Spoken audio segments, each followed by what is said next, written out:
Welcome back to the Inside Technology.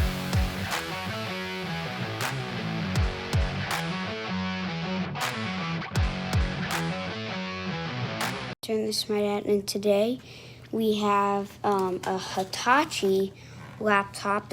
So you could actually use it without the batteries, or just one battery, or the two batteries.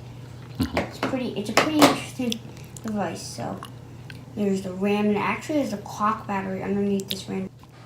I'm gonna move that back. Okay. See, it's got a bunch of. Yeah, this is kind of because you could hot swap the batteries for this computer. But there is one issue.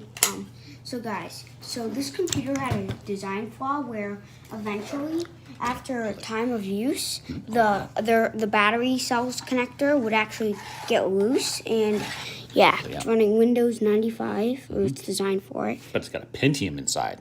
What's that? Is that slow? Again, bringing back memories. Is that slow? So we're going to see something I always wanted to do was see there's something back here where it connects, where if you press here it'll work, then if you move it'll disconnect. So there's some kind of cable back here that's loose or frayed or something.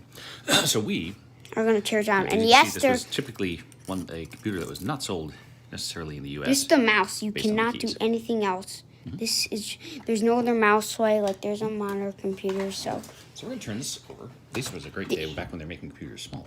And about as heavy. Try to get inside this piece of technology.